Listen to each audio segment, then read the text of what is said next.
Would you like to know what you need to do so your ex doesn't get you out of their head? Are you interested in learning the specific things you can do that will genuinely make your ex think about you and create a real desire to reach out? Hello and welcome to this session. I am Santiago de Castro, author of the book and the video course titled How to Win Back Your Ex. To make our ex think of us with loving feelings and not with feelings of pity. We must take our actions seriously starting now. We will have to work on some points with great seriousness to achieve that the feeling that your ex currently lacks or seems to have lost returns with more strength than before. I need you to understand that this isn't about getting your ex back quickly. It's about recovering the feelings your ex has lost. What do I mean by this? Well, you shouldn't rush to win someone back. Because time is essential for feelings to return and become genuine, and rushing is never a good thing.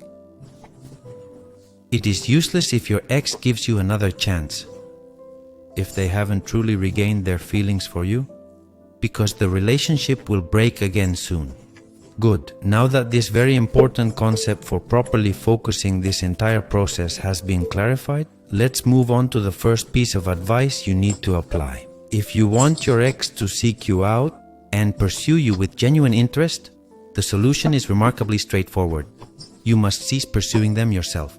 Meaning, your ex won't intend to look for you if you are always the one chasing after him or her. When we talk about not looking for your ex, I don't just mean not contacting them to get back together, but not contacting them for anything, and nothing means nothing at all. Now, at this moment, your task is to clearly show a lack of interest, creating in them the desire to be the one who seeks you out. It's very simple. If you continuously pursue them, it becomes exceedingly difficult for them to notice your absence and consequently decide to initiate contact with you. This is common sense, and I hope you understand and grasp it well. When you doubt what you can or cannot do to resume your relationship, the best thing, many times, is to put yourself in your ex's shoes and consider how they might perceive the things you are doing and the things you are saying. Reflect on this with a sense of tranquility. If every 3 days or perhaps once a week they receive a message originating from you, what will they think? Will they feel your absence? Do you think this will make them miss you and look for you? There is your answer. Or think about it in reverse. Why is it that you currently feel the strong urge to seek out your former partner? It is very simple, because every day that passes you have less news because your ex, in a normal case, neither writes to you nor looks for you. Always keep this advice in mind, and remember, if you want your ex to look for you, stop doing it yourself. The next piece of advice is that you must refrain from trying to convince your ex to come back, whether with arguments or promises. And naturally, you should absolutely avoid involving any other people to assist you in achieving this objective. There is nothing that awakens less attraction than begging for love. Even more so when someone has made it very clear right now that they don't want to be with you, that they don't want you near them. If you do this, as you will understand, your value as a person is lost, and it will be very difficult to awaken their desire and for them to look for you. Everything you do in this regard will be steps backward for a supposed reconciliation, because the only thing you'll be showing is that you cannot, or don't know how to, respect their decision. Whenever you attempt to negotiate or persuade your former partner using arguments or by making promises, all you're doing is failing to respect their decision, not respecting them if they've asked for time, not respecting them even if they've told you they met someone else. Love, I assure you, is not something you can negotiate. Love isn't recovered with arguments. Your ex's interest is not recovered with promises. Love is regained through actions. Love is regained by increasing your value. Love is regained when you regain yourself. If you want them to value you as a person, if you want them to truly value you and seek you out with feelings, you have to show strength. You have to show maturity. You have to show a great deal of intelligence. You won't show any of this.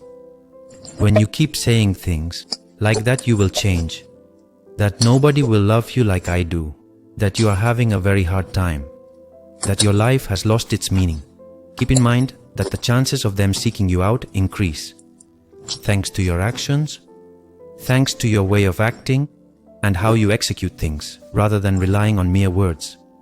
Let's move on to another piece of advice. You cannot overwhelm your ex. If you are committing this error, stop doing it. Give space, give air. Give things time to settle so they can genuinely think about whether they want to come back to you. In certain situations, particularly if you were primarily responsible for the breakup, is to leave your door open, but don't insist or pressure them to come in. But in other cases, where you did nothing serious, you must make it clear that the opposite is true, that your door is already closed. This is what you have to convey, but in both situations, you must not pressure your ex in any way to return. If your ex doesn't want to be with you now, and you want them to look for you to get back together, the last thing you should do is overwhelm them with your insistence for them to give you another chance. Not overwhelming means not insisting in any way that your ex should come back, whether in person, via text messages, or even through any updates you post on your social media platforms. Now you have to let them breathe and not feel any pressure from your side. We have to try from the beginning that they miss us and long for us, so that they have the desire again to see us and thus have the need to look for us. I assure you that with insistence and pressure, you will only make your chances of recovering the relationship smaller every day. Next tip. Renew your life. Take care of yourself and show everyone that you're fine, that you're happy, and that your life hasn't stopped. It takes real fortitude to prove this, although the concept itself is quite simple. Should you desire that other people, and when I say others, I also mean your ex-partner, if you want everyone to see that your life is moving forward and going very well. Just focus on these points. Don't neglect your appearance. When going through a breakup, we tend to neglect ourselves because we don't rest well and don't feel like doing anything. But it is important to change this. For others to see you well, you have to look good. You have to show an impeccable version of yourself. Now, showing a good image is important, and you can also use social media so everyone can see how well you're doing. Fix yourself up well whenever you can. Visit professionals so they can enhance your exterior and so everyone sees how well you are doing. Engage in calming physical activities to reduce your anxiety levels. For instance, taking a daily walk. This way, you will show that your life is still active, that it continues to progress, and that you are a stable individual both in your appearance and your inner self. A healthy person projecting a very positive image, and everyone will notice it. And above all, smile. Show yourself happy in front of your friends and family. This will make everyone see you well and see that you're not affected by the change that has happened in your life.